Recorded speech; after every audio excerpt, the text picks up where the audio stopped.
Now I would like to invite our chief guest, Secretary Power, Government of India, for the address.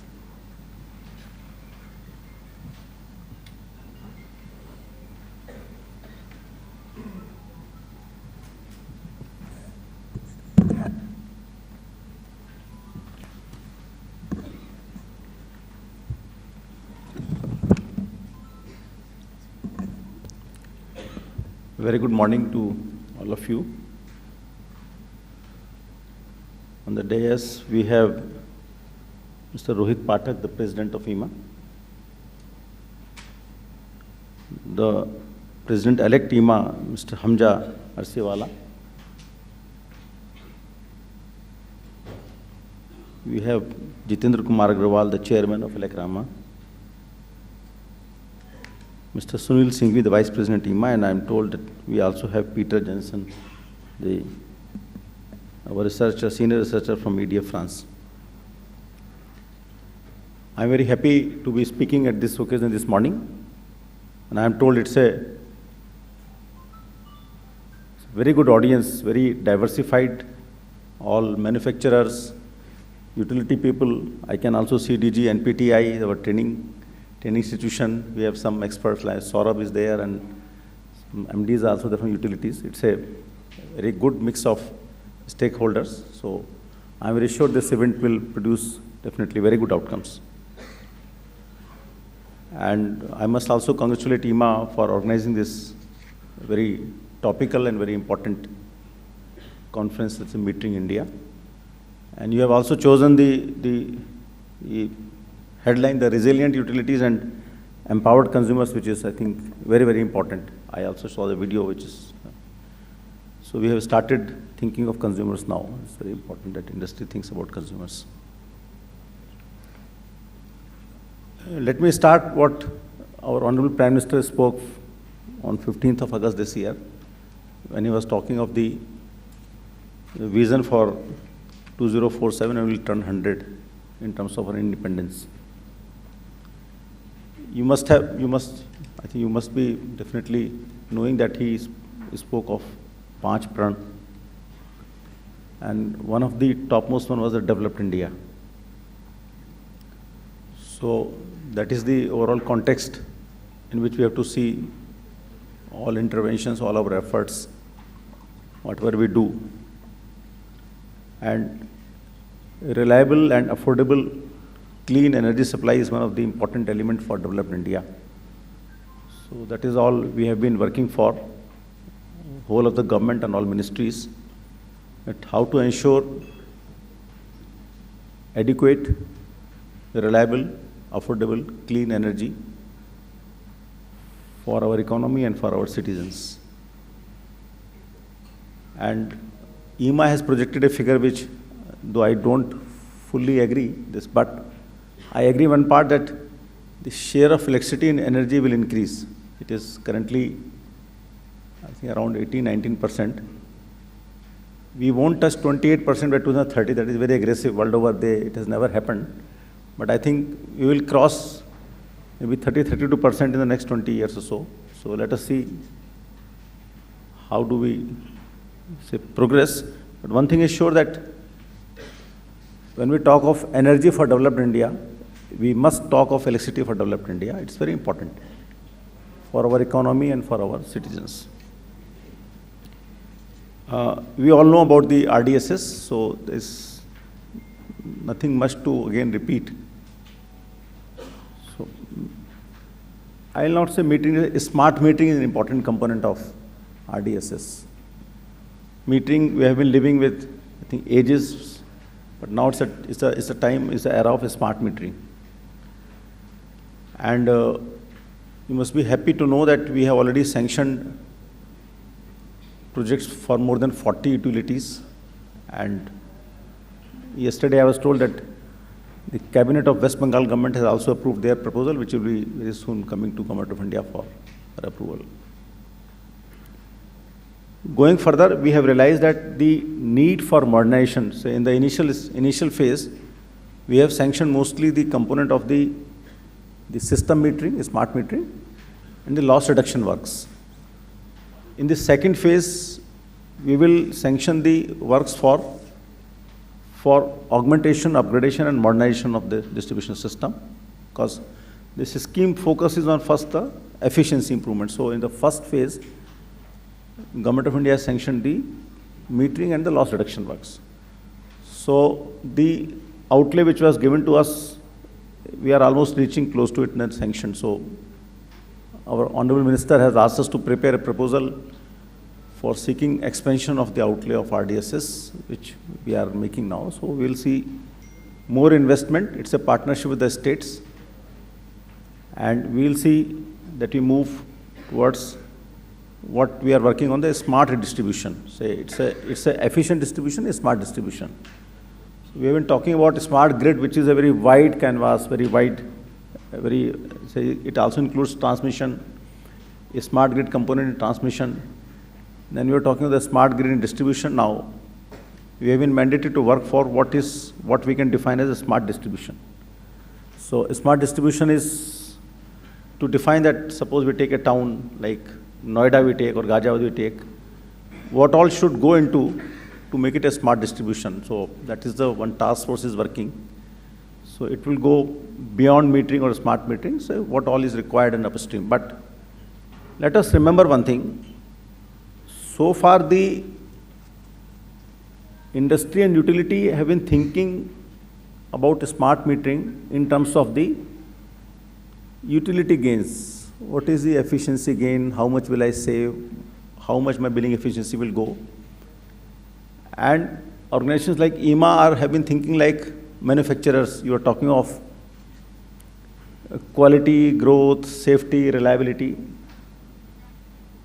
But I'm very happy that you have started thinking about the consumer, because consumer is the ultimate, say, our objective is to reach consumer in a manner that they appreciate. Currently, let me share with you whenever we talk about consumers, and when we talk about how the smart metering is being taken by the consumers in the utilities, the picture is mixed. There is general confusion, misconception about a smart meter, that a smart meter will come, my bill will go up, it will jump, and what they are doing. So there is somewhere also reluctance. Of course, it is changing, because utilities mindset is changing now. Almost discoms have agreed to now roll out smart metering, and we, as per our information, the tenders for about more than 6 crore smart meters is in market and now getting awarded also. So with all efforts of last about 2 years for the formulation of RDSS, the sanction of RDSS, sanction of projects, tendering, they are now bearing fruit. And now you have tenders for about 7 crore smart meters in the market. It will further expand. We are very sure. We are working very closely with the states. It's a big change. Like, I'd like to give you one example is the smartphone. So it has changed the life, I think, of every citizen in India, in the world, a smartphone. We still call it a smartphone, though we use very, very less of this phone aspect of the smartphone. If you see the battery usage of your phone, you will see the phone calls is the only 4%. I think your 40% or 50% is WhatsApp, and I think another 20% are email, and another is your photograph and camera taking and all. So we have we have grown from that mindset. We still call it a smartphone. It is not a smartphone. It is much more than that. Similarly, we have to now make a big campaign, an awareness campaign, that a smart meter is not just a meter. But traditionally, we have been looking at only as a meter, that we measure the energy. We still got. So like I think we'll keep on calling a smartphone, though it is not much of a phone. So we have to now let people realize, let consumers realize that it is not just meter. Meter is only, say, 10% part of it. It's a big device which will change the life which will change the interface of the consumer of the utility. So many MDs come that, why are you insisting on 100% smart metering? Let us do it for large consumers. Then I ask question, why do you want only a large consumer to be happy? Why not a small consumer? Don't limit yourself to only the gain in terms of revenue, immediate gain in revenue, billing efficiency. It's a big change. We need to all support it. So what I will suggest here 2-3 things to this magnificent audience and such a diverse set of stakeholders. Please bring more of consumer centricity. I think the addresses I have been reading, the interaction I have been reading, our focus has been on technology, utility, and manufacturer. It is not good enough. It's a big change. And if you don't manage this change, then you will not reach the outcome, which as a government we are aspiring, as a country we are aspiring, or as an industry we are aspiring. Say, like, I'll give 2 examples. When the smartphone came, it was very expensive. We still have very expensive smartphones. The iPhone is very expensive, close to 80,000 rupees, 1 lakh rupees. But a smartphone succeeded when industry made special efforts to make it affordable to a common large number of consumers when you get a smartphone in about, say, 5,000, 6,000 or 10,000. So when my predecessor, the speaker before me was speaking, he says 3 things. I think quality, reliability, and safety. But you did not speak of cost. So I think you are manufacturers organization, you think of your growth, your profits and all technology, but you will not succeed unless until you start thinking of cost. Even utilities also see it and consumers also see it.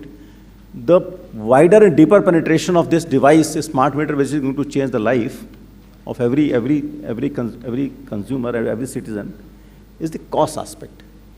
You must devise and you must make efforts to bring down the cost of a smart meter. Only it will lead to the widespread, say, implementation and use of smart meter. Otherwise, this cost difference is too much. The ordinary meter, I think, is around 800 rupees or 900 rupees. A smart meter, on the last I worked with Saurabh, was 2,400, but now I'm thinking it is going to up to 3,500. You must think of a smart meter without compromising on this quality and its features to somewhere around maybe 1,500. So anybody, you throw a challenge, you are talking to startups and all, throw a challenge. Who can design a smart meter which will cost 1,500 without compromising on the features? That is a challenge you should throw to your industry. Like Nano, we know that the car, the entry-level car, the Tatas, they took up this challenge. So one thing which I would like to mention in this conference, that IEEMA as a leading manufacturer association should work for a smart meter which will not cost more than 1,500, but with all necessary safety features, all necessary quality features. I think industry is capable of doing that. The scale is going up, cost should come down, but cost is not coming down what we expect and what every utility expects. That is one big challenge before IEEMA. Second is, when you design a product, have more of consumer connect. You still design a product mainly focusing on tamper-proof and data communication to the utility. But I don't think you have sufficient focus for consumer connect. A smartphone designer, I think in iPhone and Apple and all, they have much deeper, much wider consumer focus in the design of the product. I don't see that happening. So make your smart meter, say, affordable and make it more consumer friendly. Say that is the key to the change of this whole smart metering thing. Because if you are not able to, say, develop features which are more consumer friendly, consumers will drive more utility, then the acceptability will increase. You will not hear the complaints that the smart meter, oh, they jump, the bill will increase, something. So you have to take technological interventions for its cost reduction, for making it more consumer connected, and at the same time, a more wider campaign. I don't see IEEMA campaign connecting consumers. You connect to utilities, but you are not connecting to consumers. So ultimately, don't think a smart meter as the key user is utility. think of that key user is the electricity consumer. Only then things will change. I think IEEMA is still in the mindset of that you are selling a meter to a utility and what utility will gain. Consumer is on the margin. But design a product for keeping the consumer in the center. And for apart from awareness campaign, there is also one big other challenge which NPTI is trying to do is the training and capacity building of the utility personnel. I think the NPTI is not transforming. Earlier they were giving very basic training, but now they are excelling in terms of the training for cyber security, for load dispatch, for smart meter, for renewable energy. So NPTI has taken up very new areas.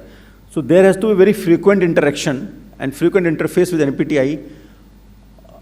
At the pace the technology is changing for smart metering and technology is evolving, you have to interact very closely with institutions like NPTI so that all the latest information, all the latest to-do, all the latest SOPs are dynamically integrated into the training modules. But that is very essential because if the man on the ground, the lineman or the engineer of the utility, if he is not very hands-on and he is not familiar with the latest thing, it will not fly. So like if you launch a new product, we bought some fridge, we bought some microwave oven, and the service person who comes, if he is not confident, if he knows half the things, consumer thinks, okay, this is something gadget which I have bought, but I don't know how will I use it because the person who is coming from company is not fully familiar, he's not appearing to be confident. So IEEMA should pay more attention, greater attention to the training and capacity building of the personnel in utilities if you want to see that what you are aspiring for the smart metering.